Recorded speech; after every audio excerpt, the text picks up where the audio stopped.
it's Lindsay. Welcome back to The Wandering Reader and welcome to another weekly reads video. This week I finished 2 books, so I'm going to talk to you about them today and then let you know what I'm reading for the rest of this week. So the first book that I finished was actually a graphic novel, and it was March Book 1 by John Lewis and a couple of other people who I can't think of off the top of my head, but I will put a picture of the cover here. I read this actually on Cozy Reading Night, so those of you that have seen my vlog will already have seen my thoughts.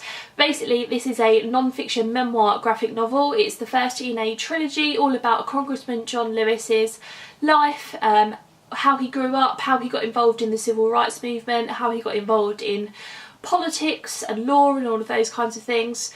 So this first volume focused on him growing up and how he got involved in the civil rights movement. Really interesting. I said in my Cozy Reading Night vlog that I really appreciated the format that they had put this in so that they could kind of bring it to a much wider audience. I really respected that, and yeah, it was really interesting learning all about his life, and I gave that one 5 stars. The next book that I finished this week was Sarah Morgan's The Christmas Sisters. This is one of Sarah Morgan's contemporary novels, or like women's fiction, that sort of thing, and it focuses around 3 sisters who are all going home to the Scottish Highlands for Christmas. You know, that's where their parents live. Each of the sisters has got something going on in their life that they're kind of dealing with at the moment. So one of the sisters wants to go back to work after having a couple of children, and her husband wants another child. Another one of the sisters thinks that she's pregnant, and the third sister is living in the Scottish Highlands with her parents, but kind of is considering moving on and kind of going elsewhere to do things, but she's kind of stuck with the kind of guilt of leaving her parents. So this was really cute. Not just cute though, I thought it dealt with some really good issues and dealt with them well. There was some romance in here, but it wasn't a sort of typical Sarah Morgan romance. It was a little bit different, but I really enjoyed it. It was warm, it was fuzzy, it was interesting, really easy to read. Yeah, and it's probably one of my favourite Sarah Morgan novels to date. In fact, I gave it 5 stars, so it must be my favourite Sarah Morgan novel. I've read quite a few of hers now, really enjoying going through her backlist. Obviously this is her most recent one, but I would definitely recommend that, even if you're not into reading romance. If you're into contemporary women's fiction, then I would definitely give this one a go. Moving on to what I'm going to be reading for the rest of this week. The physical book that I'm reading at the moment is A Spark of Light by Jodi Picoult. This is the book to finish off the line on my holiday book bingo card. This is a contemporary novel focusing around a hostage situation in a women's reproductive health clinic. And it's told in quite an interesting way. So it starts at the end of the story and then works its way back. I don't know how I feel about that at the moment, because it's jumping between perspectives. See, each chapter is like a different time. So the first chapter was 5 PM. Yeah, and then it jumped back to 4 PM and so on and so forth. And each chapter, it jumps between different perspectives.